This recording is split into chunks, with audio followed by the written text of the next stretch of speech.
So welcome, Jeremy, to the Shushbox podcast. Thank you so much for having me. I'm super happy to have you here. I thought we could just kick things off with you maybe giving yourself a little introduction, and then we can go into the topic of conversation today, which is breaking the stigma on child sexual abuse. Amazing. So, hi everyone, my name's Jeremy Indika. I am currently raising awareness for child sexual abuse online, using, and you know what, I'm trying to be as creative as I can in doing that, just trying to capture the attention of everyone, not only people who have got a link to the subject or who have been through the experience themselves, just trying to capture the attention of everybody, because I believe this is a subject that's everybody's concern. Absolutely. I know we were just chatting on it there, but yeah, I think the content that you do put out, it's delivering exactly that, right? So even though it is an uncomfortable conversation, especially with child sexual abuse, it's like that subject that nobody wants to touch. It's like, oh no, we can talk about sexual assault. I mean, even all of these topics are still considered as uncomfortable, but I think specifically with child sexual abuse, people are like, oh, how do you even tackle talking about that, right? Because it makes people feel uncomfortable. Yeah, it's so crazy because it's one of those things that, like, the more we uncover it, the more we find out how much it's happening. And, you know, if you really think about it objectively, why isn't this one of the big topics that we're talking about? Because it's the thing that nobody wants to see happen, you know, except for the people that are actually doing it. Nobody's like, yeah, it's not so bad. Like, it's okay. Like, nobody wants to see it happen. But just so ironically, it's the one we don't want to talk about or tackle. Yeah, absolutely. It is because it is that one of people don't want to accept that it's happening. It's almost like we had someone message in, I remember probably about a year or two ago, and they were saying, I feel ashamed being a survivor of child sexual abuse because people look at me and I should be feeling ashamed because of what I've gone through. And it just made me, it's just that layers of shame that these, survivors have, especially in childhood, especially with all the like grooming tactics and this confusion around it. I just feel that shame should never sit with a survivor. And as a child, of course, that child would not even know what's happening. So how can that shame, it shouldn't live with that person. Yeah, absolutely. I wonder often if there is actually a natural psychological reaction that brings the shame, or is it a largely part to the way society deals with the topic? You know what I mean? It's like, is there actually a chemical or something going on in the brain that brings that shame, or is it actually society that have created that shame around the topic, so it creates a shame in the person who's been through that experience? Like, I'm trying to have all of these conversations and dive into all of these topics. I'm also trying to get to the bottom of like really, when you think about it, there is no need, and I know it's easy to say, and it is easy to say, there's no need to have any embarrassment or any shame around this, because something that happened to you when you were a child, it happened to you. You know, you didn't have any type of development or maturity to understand what you were involved in. Maybe you've been heavily manipulated or tricked or forced into. It was not your doing, but just so crazily we still walk around with this shame or embarrassment or fear around talking. It's just that, yeah, it's a minefield. Yeah, it's exactly like a minefield. And I think you're totally right. It's not, we don't know for sure. I'm like, you're totally right. It is society. But I'm always like, it is society. The way that even sex, I mean, the whole topic of sex, sexuality, and then when you bring in sexual abuse, sexual trauma, it's just people have built it in society to make it something we don't talk about. So when it gets to sexual abuse and then it gets to child sexual abuse, it's like, hell no. Yeah. Do you know what I mean? We can't bring it up. Like the whole sex thing, and like, I'm trying to branch into these different subjects because I find that if we're going to start talking about prevention, there's so many areas that we can develop for prevention, and one of them is just working out why we handle sex as a society. Like why do we handle it in the way that we do?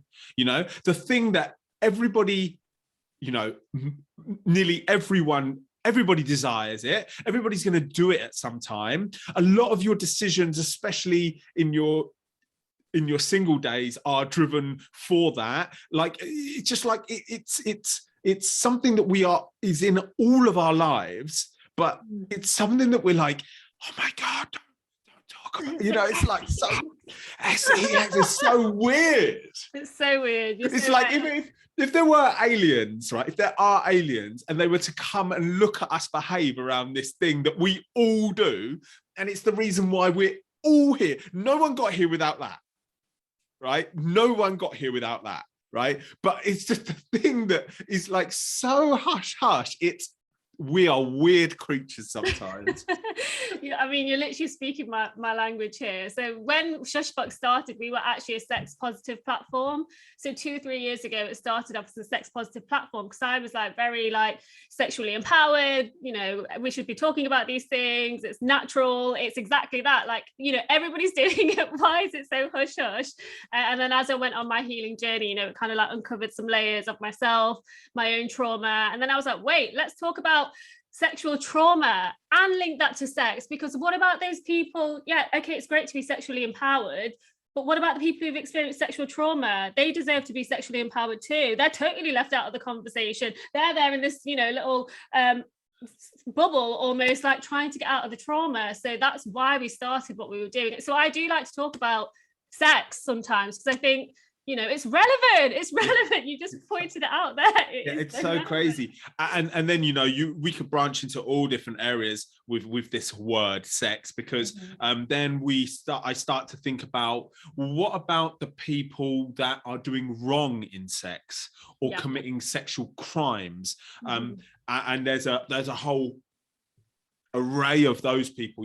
Some of them, they just don't care and they'll continue doing it, but some have got a situation where they just can't resist the temptation, or they wish they could get help to stop doing that thing, but they can't, because they can't talk about that thing, because there's no help. It's all of these things. You're so right. You're so right. I had a conversation the other day with a psychotherapist in the US, and she actually works with perpetrators, sometimes perpetrators who've been convicted, but sometimes minor attracted individuals who haven't committed, haven't followed through with it, but they're having those thought forms. But to even come out and seek that help, there's a shame around it. But we've got to look at it like, what is worse? Somebody coming out saying, I'm a minor attracted person, I don't want to follow through with this, or having it deeply, them having that shame around it is so complex, but them having that shame around it and then acting out on it and then hurting another person. Yeah. So I have asked the question a number of times on my social media platforms. What are we going to do with the paedophiles that have these thoughts but have never acted on them? Because they, in the eyes of the justice system, they are innocent. They haven't committed a crime, but they walk around with this temptation in their head. Now, they may successfully resist the temptation for a number of years, but there may be that one day that they give in or fall over or have a bad day, and they're on the internet seeking what they shouldn't, and maybe they find it, right? Now, when I put that type of question out to my audience, you do get the kind of people, you do get some feedback saying, castrate them, give them the death penalty, we shouldn't support them, you've got compassion for them, I will never have compassion for them. What do you mean work with them or support them? But then my question to those people is, if the person that did this to you, if there was a support system for that person before they got to you, would you want them to have had that? And everybody's going to say yes, because it would bring at least 1% chance that they wouldn't have touched you. So you've got to take that option, but it's a difficult thing for us to get our head around, because we're in the stone ages with this. We are so far behind with this. It's embarrassing. You're right. And that is it. It's like, what would you prefer? Not would you prefer, because you know what I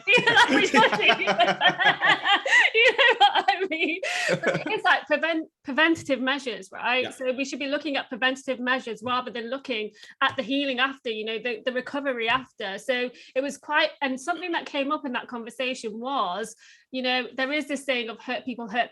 Not all hurt people. So that's not what I'm saying. But 80% of those people, the perpetrators, had actually experienced sexual trauma themselves. So that there is a level of compassion that I was feeling in this conversation, but at the same time, it makes your head spin a little bit, because you're like, it's layers upon layers upon layers. Yeah, I mean, that one's really difficult, because we know there's a correlation between offenders and their history. Abused go on to abuse. There's so much trouble in that conversation, because if we're going to start, you know, I have heard when I started doing this work, a few people were like, yeah, and a lot of abused people go on to abuse. And then I'm like, well, what do you mean? Does that mean you think that about me? Yeah. You know, so there's one tricky point about it. And also what I feel is, I don't know if these are the correct words, but fascinating and interesting, and something we should get to the bottom of, is why, when that has happened to you, do you do it to others? And we're not talking about, you know, we got to think about that really deeply, because we're not talking about, I don't know, you would do it because you felt some kind of revenge or something like that. It's actually exciting you in a sexual way, right? So men who are abusing children who have been abused themselves, it's not like they're just performing they're actually getting physical arousal from that. So what is turning their brain on there, even though that's happened to them and they know how horrendous it is? Yeah. Like, that is a complex thing about the human brain. I mean, only experts would be able to answer that. Yeah. I mean, it's another type of sexual trauma, isn't it? You could class it as a sexual trauma that they're experiencing. I don't know, again, experts would know how to explain it fully, but it just came up in the conversation that I was on the other day, and I was like, whoa, I've never really looked at it in that way, but yeah, complex. But do you have more, like, really, it's a serious question, do you have more compassion for a paedophile that's been abused themselves? I do. Okay. I do have more compassion, because for me, I tried to, in that conversation, and just generally speaking, and from my own experience, right? So not everybody has to forgive to move forward and to heal. But in my own experiences as well, I feel like having a better understanding of why that person did what they did helped me to heal, or helps me to understand a little bit.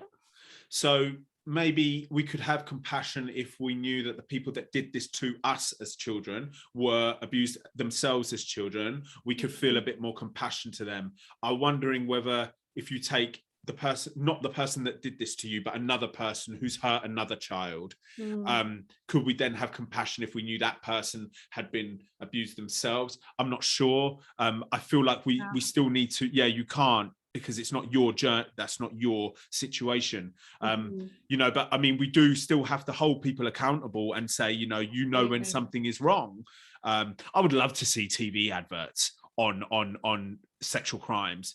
You know, they have like don't drink and drive adverts. I'd love to have like, don't push the girl if she says no. I don't know what it is. But I'd love to see that as a TV advert. Because I certainly, I mean, of course, my teenage days were 20 years ago, but I certainly didn't have an appreciation for consent back in the day. I think the world is very much different now. Like, things are talked about now, but when I was 16, you didn't have internet on your phone, you didn't have social media. But I feel like I wish more of this is talked in the mainstream.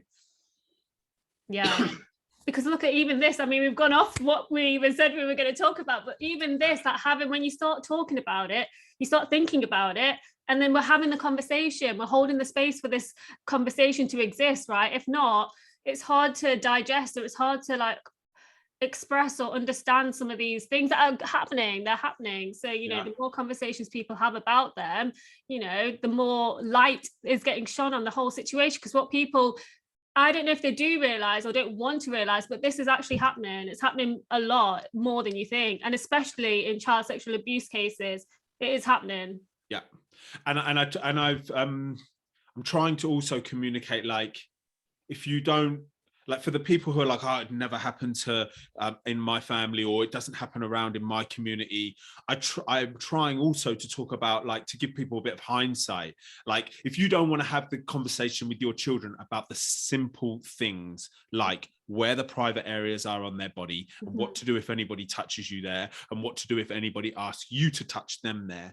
If you don't want to have those conversations for whatever reason, maybe you think it will ruin their innocence, which I don't understand. Maybe you think it's too scary, or you feel embarrassed to have that. That I want to give people the hindsight, because if your child 20 years later turns around to you and says, Mum, Dad, I've got something to tell you. You know, 20 years ago, so-and-so was touching me in all these places and making me do things to them, and it all happened in this house, and I never told you because I didn't know how to. Like, you would wish that you had that conversation, and that conversation seems so insignificant compared to the conversation you're having now, 20 years later. I'm trying to give people this, I'm trying to open this topic up to further than just paedophiles and like the way the news reports on it. You know, there's for sure more that society can be doing in, like, as a whole community, right? It's not just looking at, it's not even survivors that should be talking about this. It's everybody needs to be talking about it. It's great that survivors, and, you know, we connect with one another, we, you know, see other people, and you can see other people having experiences and be like, right, okay, I feel comfortable, or seeing representation to even just like affirm yourself as a survivor. But with that said, like, for change to happen, people need to be paying attention who aren't just within the survivor community either. So how do we get this subject onto people's table who don't know anybody it's been through, and they've never been through it themselves? How do you get this subject onto their table? I don't know, but I feel like clever dramas, clever films, that's the way to do it, because that's the way to get people to watch a subject that they normally wouldn't watch, is through film and drama and TV series. I think that is the way. Yeah, I mean, it's how a lot of people engage now, isn't it? That's how the world is led. Not sadly, I love trees, but I'm like, you know, that's how the world is digital. But what I was going to say, this leads us on actually to kind of a little bit more about the content that you're creating. So when I was following you, I did see, you know, the videos that you were creating about your story basically, and how you were like illustrating it. And I thought the way that you did it was just really eye-opening, engaging. So maybe we could talk a little bit more about kind of your story and the content you created around that to get the message out. So everything started with my story, right? So this whole journey, everything I'm doing online, the first step was my story and speaking about it.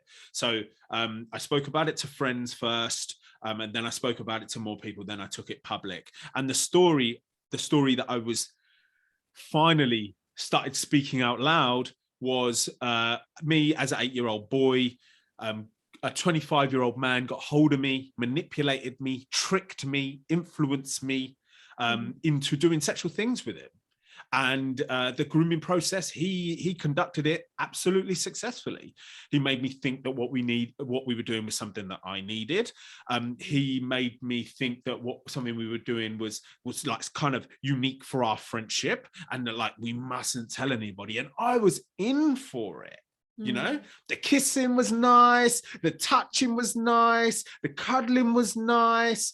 There were certain things when it gets to things like oral, like, you know, it's disgusting. It tastes disgusting.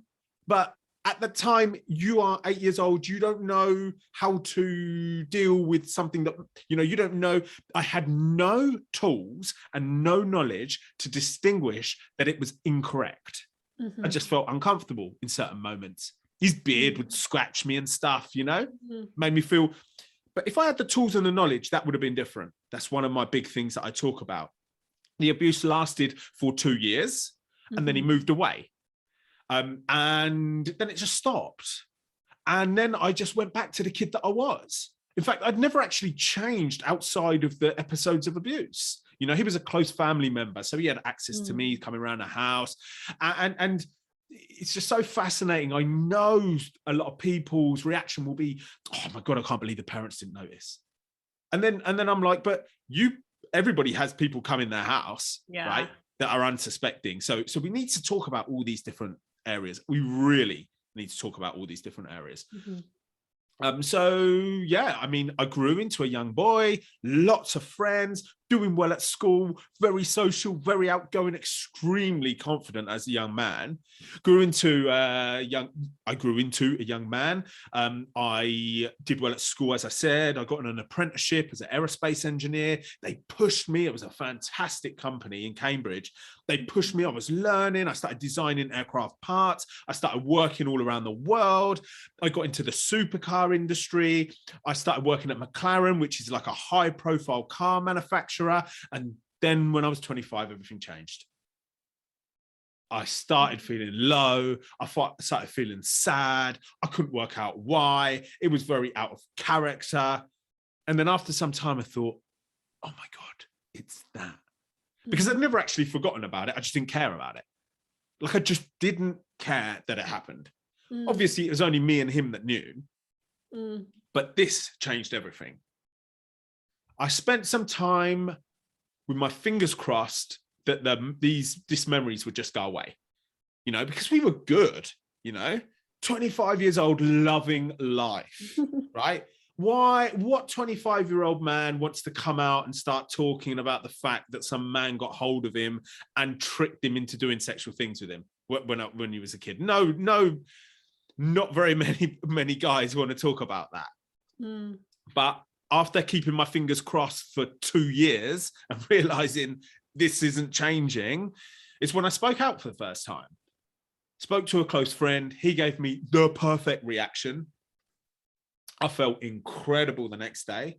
I kept speaking for 5 years, one more person at a time, maybe a year in between, maybe 6 months in between, then 3 months. Then I was like, I better let all the lads know about this. And then once I let all the lads know about it, I just got this like little bit of confidence with the story. Because, you know, everybody's like, oh my God, that's mental. I would have never. These are boys that have known me for 20 years by this point. Yeah. And they're like, this is, they're just propping me up, you know? And just the fact of telling it was propping me up just naturally. I started telling all their partners. I started telling all the parents that knew me back in the day. I'm very lucky to have this set of friends that I met when I was 7 and we're still mates. So like, this is incredible.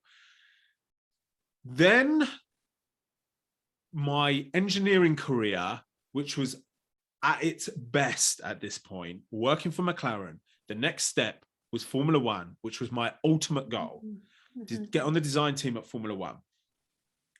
It just didn't matter anymore.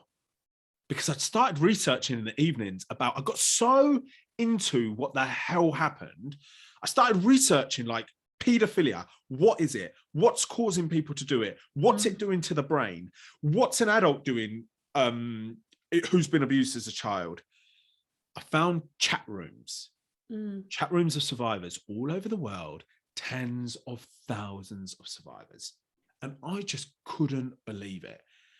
I just was reading messages of people talking about the fact that they're 60 years old and they still feel like they can't say anything. And I was like, oh, maybe I have ended or landed in this real fortunate position where I have now told 30 or 40 people. And now my conversation from when it started of, oh my God, you're never going to guess what happened to me. I'm like, oh my God, I've got a story to tell you. Right? It just completely changed. I was like, I should go public with my story because maybe my story would be good information for anybody that wants it. So I thought, well, how the hell am I going to go public with my story? Very coincidentally, and just to add here, so this quick thought come in my mind. This is where I start to see anybody who's religious that believes in God, why, like how that story, because I'm like, oh my God, God made it so that 2 weeks before I went to open mic night, and it's like everything, when you look at it in a positive way, it feels like it all fit into place, right? 2 weeks before, I had been to an open mic night and I thought it was brilliant. And I thought I could just go to open mic nights, right? And start sharing my story. I did it for a year. I spoke at 100 nights. Now that is a story within itself because I had some brilliant nights and some terrible nights, but just to keep things moving. The problem was that when the more I spoke and the more I talked about why I never said anything at the time I was being abused as a child, I started speaking about different topics. I was thinking about where the hell this man was and what was he doing now? Because how can I stand on the stage and start talking about prevention and talking to your children and talking about how we need to make this stop when I know there's a guy out there and we haven't got a clue what he's doing? So I did a lot of searching. I found him and I messaged him and I said, hiya, it's me. We need to chat. We can do it anywhere you want. I'll come to you. I just want to talk about what the hell went on 15 years ago. I'm not coming to hurt you or anything like that. Let's just meet, right? And you've got 24 hours to reply to me. Otherwise, I've got to go to the police. He replied, telling me, leave me alone, blocked me. So I went to the police and failed to prosecute because I got no evidence. Because I've got no evidence. Like, actually, I've got no evidence. You know, it was 1993. There wasn't even the internet. So he walks around free. And now I'm going to brush over the remaining of the story, which is so crazy. He walks around free. I continue open micing. I start building platforms online. I leave my engineering job. I pack everything into my car and hit the road. I get all my savings together to try to fund this. I'm really angry that he denied it. I'm like, he should have to hear what I've got to say. We can't just keep walking around like fearful of these people. This is crazy. I want to tell him how I feel about it. So I found out where he lives. I knocked on his door.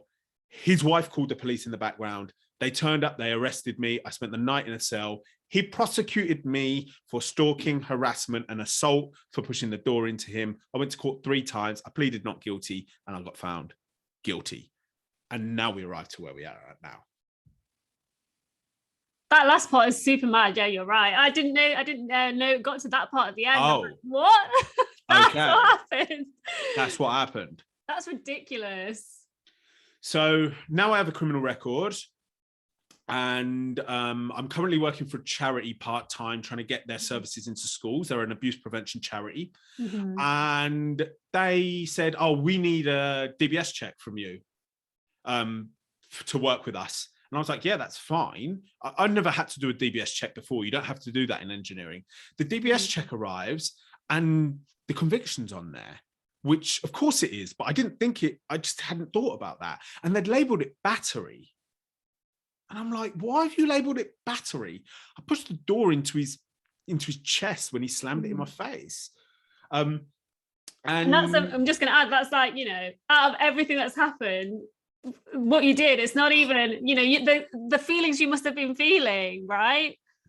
When he answered that door and recognized I'm like sweating. Oh God. Sorry.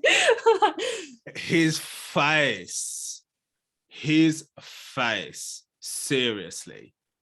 Slamming the door shut. And I said to him, will you just calm down a minute? You know? I've just come here to, what the hell were you playing at? Getting me to XYZ. Yeah. But yeah, I mean, getting put in the back of the police car. You should have seen it, right? So the police arrived, 3 police cars, blue lights. They come storming at me because on the phone, it sounded like I had them at gunpoint. She's screaming, he's screaming.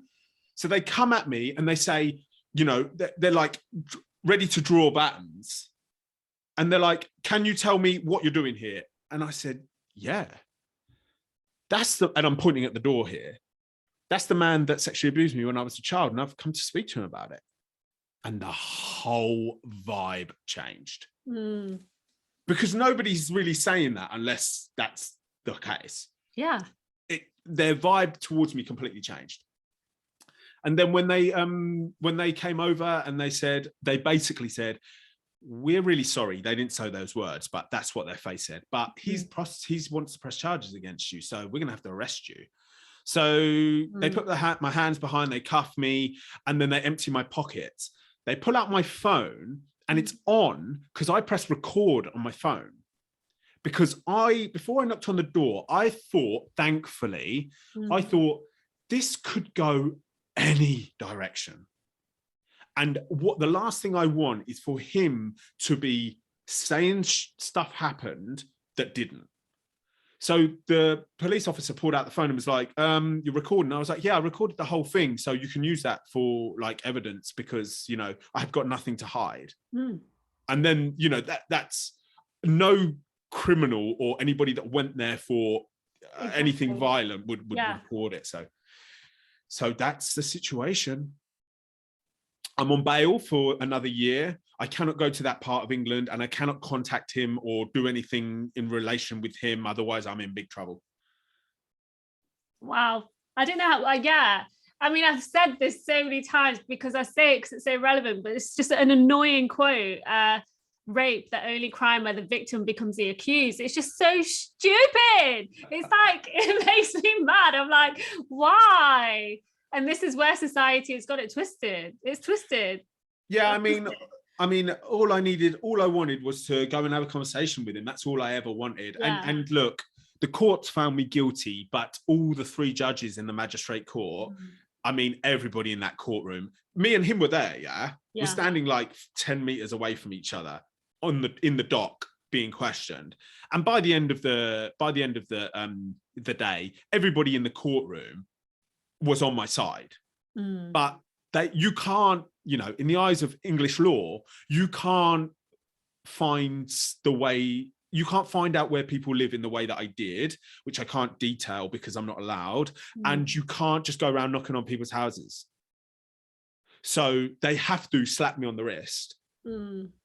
They can't be seen. This is what I got told anyway by my barrister. They can't be seen to be letting people do that. So they have to stand by it. But that's what it is.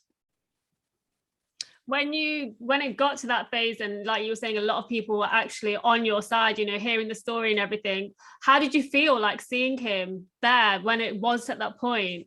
He looked at the floor the whole time. I looked at him the whole time. When he walked in the courtroom, I was like, oh my God, that's him. And he crumbled in the dock. He absolutely crumbled. I was actually standing there. I was like, oh my goodness, this is a massive day for you. You got to bring your A game, surely. Stuttering, stumbling over the questions. Like, at least come prepared. You know, it's weak. Like, really, it was a weak performance by him. I stood in the dock, and I was like, this ain't just for me. This is for anyone that's been through this type of experience that will never get to be in an empowering position like this.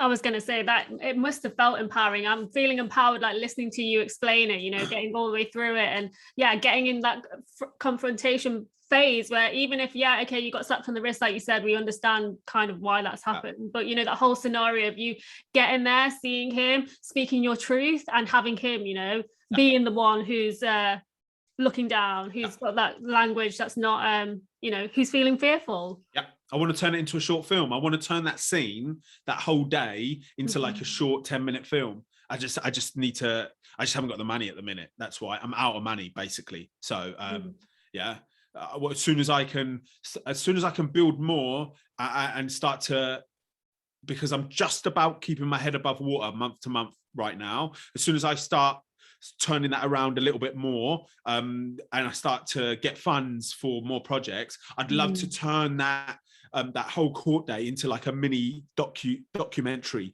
kind of drama style 10-minute video. Yeah, I think that would be really good for other survivors, and just like we're saying, not just survivors, but for people to see kind of what you went through and the reality of these situations. I think it would be super powerful, for sure. Yeah. What do you think? So when you came forward with your story, obviously, like you were saying, it was later on in life, you'd hit around like mid-20s, your career was going really well.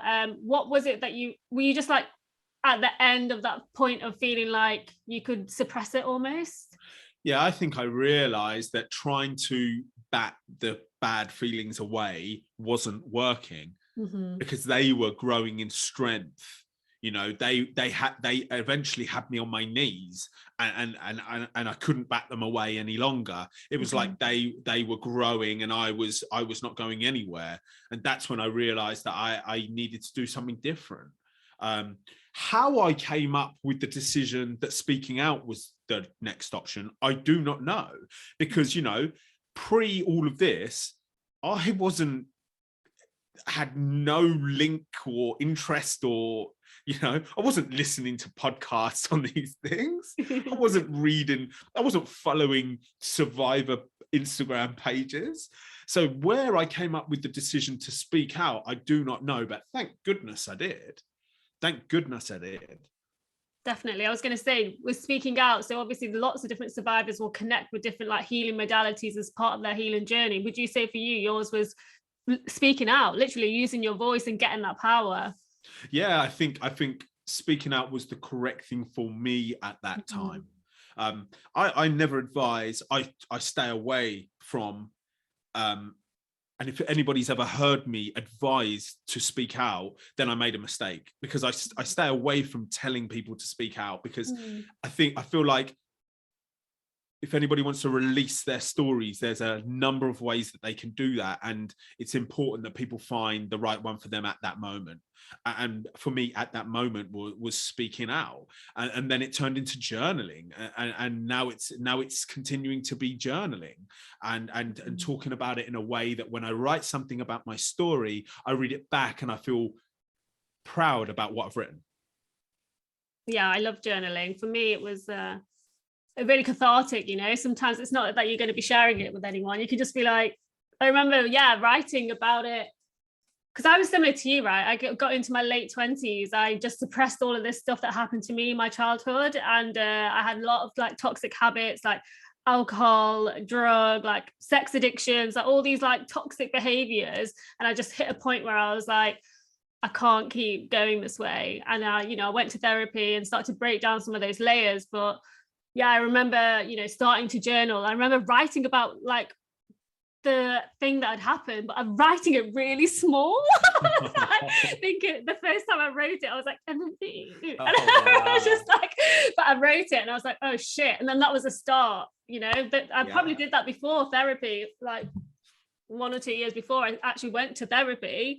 So I did use journaling. I think journaling is a good way to, it's a good way to get your thoughts out, your feelings out. Like you say, not everybody's going to find the power. Again, it's not easy talking about these things, but for some people it will, find that connection and it'll be a release. Like you said, the more times you told your story, the more empowered you felt, and it's definitely helping other people. Having somebody, having survivors coming forward. I think even if you're not going to be somebody who's like, I'm going to go on an open mic and talk about my story, I can't do that. Congrats to you, well done. No, I think it is amazing, but having people who do come out and speak is obviously super motivating, and it makes I feel motivated just listening to you. I'm motivated that there's people who are talking about these things, addressing these issues, and like you say, taking that power. Not that the power should have ever been taken away from you, but stepping into the power and be like, no, right, look, you did this to me. Yeah, you did this to me, and I'm over it. It's not as simple as that, right? But it's that kind of attitude. It's like, you did that to me, and this isn't a burden for me to carry.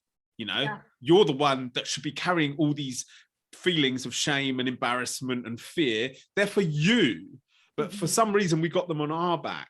But they're for you.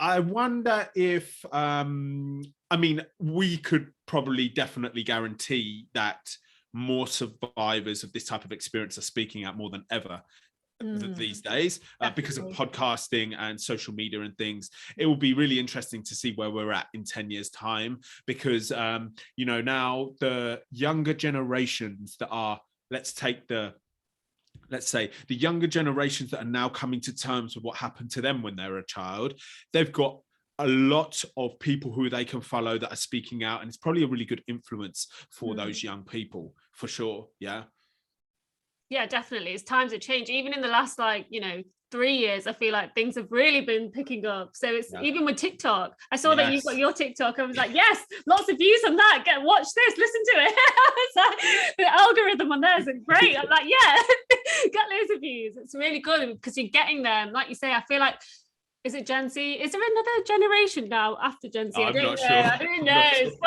Like, it's not my generation. But with, like you say, a lot more people in that type of digital generation now, younger ones are coming forward and seeing people like yourself, I think, speaking their truth and, holding people accountable. It all goes back to accountability. So even, earlier when I was saying, yes, I do have compassion for those people who might have, I have compassion, but I'm not taking away the accountability that, what they actually did. It's, you've got to take responsibility. People need to be taking responsibility for their actions. That's never going to, get taken away. So the work you're doing now at Something to Say, obviously that's the story that you've explained, kind of how you've got to where you are now. What are your plans, so moving forward? Yeah, okay. So now with Something to Say, which I branched out into a separate account now. So I've got 2 accounts running, up my own one and Something to Say, and I've divided them now because I want the Something to Say page to, I started the Something to Say page because, as I've explained now, that I got lots of confidence from speaking out. I wanted to give others the opportunity to do that if they wish to. So that's why I created this separate Something to Say account. We post people's stories on there, and I want that to become like a community page. We got the merchandise on there as well. We're asking questions on there. I want to kick off a Something to Say podcast in the not too distant future. And my plans are just to get this thing into schools and colleges, every school and college that we can find. Yeah. Right. That's a massive thing. I also want to get it into organizations. Right. Now, I hear that organizations are now in this new age have a budget for like well-being things. So they've got money to bring in a yoga teacher on a Wednesday lunchtime. They've got money to have a counselor, like a full-time counselor, maybe even. They've got time to bring in people coming in to talk about bullying or, depression and stuff. I'd love to get in on these kind of things and bring in how we can make sure children stop getting abused, something like that, right? I think maybe that title is a bit too intense for now, but I'd love to get into organizations. When I dream big, right, which I honestly and really, I am not being like trying to be like this positive, motivational, over optimistic guy. I honestly believe that things like a successful TV series on Netflix explaining how the life of a survivor unfolds is possible. I really feel like getting on massive podcasts, like how big like the Joe Rogan Experience is, being able to get this subject onto platforms like his. And I also believe, which is one that I am always thinking about, is a very powerful theatre performance that explains how the life of a survivor unfolds. And we would go on tour with it. And maybe even tailor it and offer it to schools and colleges for free. Because I think, like, this is the example that I always use. There's a successful TV series on Netflix called The Queen's Gambit, right? And it is their most successful TV series they've ever released. It's a 3-part series. And essentially what it is, it's a story about a girl, which is very interesting story, but it's based around her game of chess. Right now, when that series got released, Amazon and eBay reported that they'd run out of chessboards, right? Because it got everybody interested in something that they were never interested in before, right? Chess is an old-fashioned, dying-out game. Who plays board games anymore? I do, but not many people do, right? And what it managed to do is get everybody interested in something that was nobody had interest in before, and in an incredible way, backed up by the fact that Amazon and eBay ran out of chessboards. They couldn't find suppliers. So that gives me, the reason why I feel a lot of inspiration in that is, why can't we create a TV series that follows a character that gets everybody interested in the character, but actually they don't realize that they're learning and they're interested in the way that a life of a survivor unfolds. That's the type of thing that I want, because I don't think you can teach child sexual abuse to somebody who doesn't want to learn about child sexual abuse. Right? If we're going to do it in a lecture format, a classroom format, or a documentary format, you're not really going to get lots of people watch it. But if you do it in a drama style, in a theatre style, you know, then you're going to get this subject onto people's tables who it doesn't normally land on.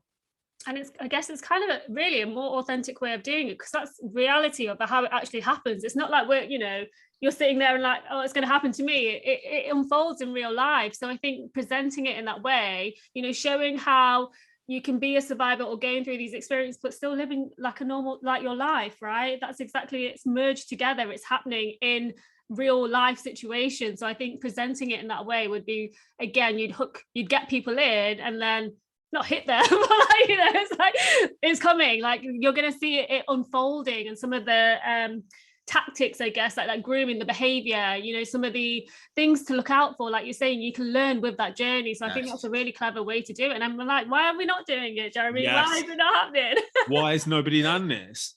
Maybe I'm missing, somebody has already. Like, let's take the Jimmy Savile documentary that's recently been released on Netflix. Now, lots of people will watch that. I'm sure millions of people have watched that, have watched that.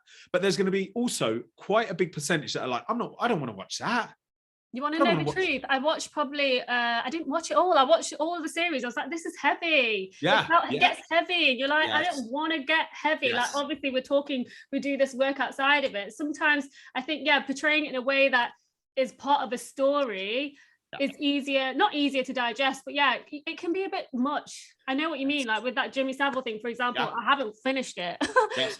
And you're working in the field, right? Now, you think about your average person, they're going to be like, why would I want to watch that on a Thursday evening when I'm chilling? Like, but if you can do it in a film or story perspective, they don't even, child abuse isn't the thing that it's about. It's about this story about a man or a woman or somebody going through a journey. I just think it's a better way. That's what I'm aiming for. I like it. I like where you're going with it. And I think, it's definitely needed. And I think it would be a great way to get the message out there. Like you say, not so heavy. Not so heavy. Is a great word. Heavy is a great word for it. Yeah. Heavy is a great word. Hello, Netflix. It's true. With that said, how can people, when Netflix picks this up, so how can I'm going to be getting this out for you as well, but how can people get in touch with you? So you're doing all this amazing work. I noticed you've also recently launched some merchandise as well. Yes. So how can people connect with what you're doing?